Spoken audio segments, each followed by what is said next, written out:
Most CEOs spend a lot of time thinking about what they should say. The strongest CEOs spend more time thinking about what they're demonstrating.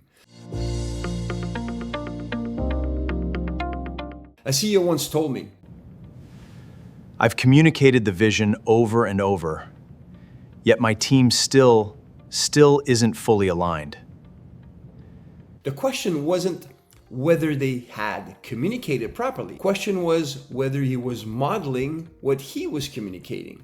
Because there's a leadership truth many CEOs discover late. Your team believes what you do far more than what you say. And that is an important distinction, subtle, yet powerful enough to dedicate your awareness to it. Many leaders assume culture is created through communication, mission statements, town halls, leadership meetings, presentations, vision casting, and those things matter, don't get me wrong. Yet culture often forms somewhere else, in behavior, especially behavior at the top. And that's you, because every day your team is asking, how does the CEO handle pressure? How does the CEO listen?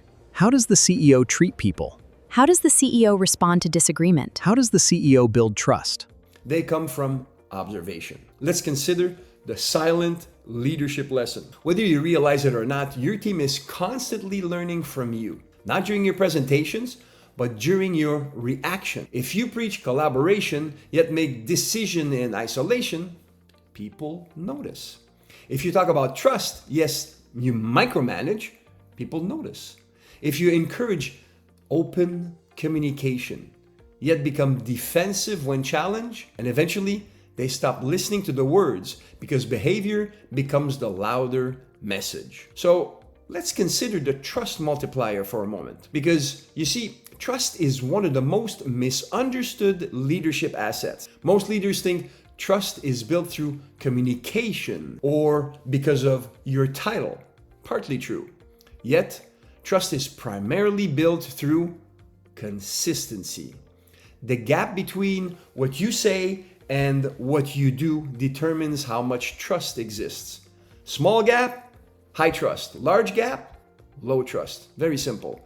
Yet not always easy to integrate properly. Which brings us to the communication blind spot. Here's where many CEOs get trapped. They believe they have a communication problem when they actually have a modeling problem. The issue isn't that people didn't hear the message. The issue is that people saw something different, and behavior almost always wins. So let's look at it from our CEO model.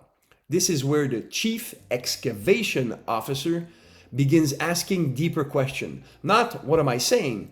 Rather, what am I teaching without realizing it? That question uncovers powerful insights, because every leader has habits, patterns, reactions, behaviors, and that's normal. Yet those behaviors are shaping culture every single day, often without awareness, until now. If you like this material, give it a thumbs up and share it with others so more people can actually be aware of it. So now, let's take the active listening test. Want to know one of the fastest ways to discover whether people trust leadership? Pay attention to how much they tell you.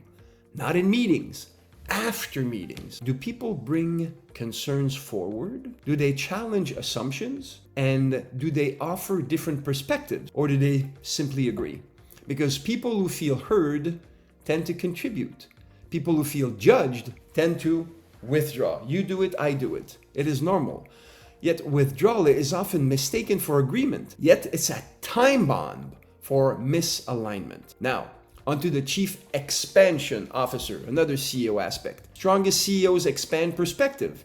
They don't assume my team understands me. They ask, what is my team experiencing? That's a very different question. And it often reveals things the CEO never intended to communicate, yet was communicated anyway through behavior. And once noticed, significant changes become visible. So here's the real leadership challenge. Leadership isn't primarily about managing people. It's about managing example. Because whether you realize it or not, someone is always taking cues from you. Someone is always interpreting your action. Someone is always deciding what is acceptable based on what they see you tolerate. And culture forms in those moments. Not in the handbook, not in the mission statement, in the daily example of leadership. And here's the uncomfortable reality. Most leaders know what they intend to communicate. Far fewer know what they're actually communicating, because the two are always not the same, which raises a very powerful question. If your team copied your behavior for the next 90 days, what kind of culture would emerge? Don't answer too quickly. Sit with it, because the answer may reveal more than any employee survey ever could. Let's do the integration assignment. This week, don't ask, what message am I sending? But rather ask, what lesson is my team learning from watching me? Those are not always the same thing. They are closer and bigger the communication impact. If they're further apart, then the impact of your communication is very, very low. That's why great leaders understand something many never fully grasp. People listen to words, yet they follow behavior. And culture is built by what leaders constantly demonstrate, not merely what they communicate. So that's why great CEOs come to me to sharpen their thinking in private so they can execute with precision in public. I promise progress. And if this made you wonder what your team might be learning from what they're seeing and what they're not seeing, you know where to find me. Let's make a difference together.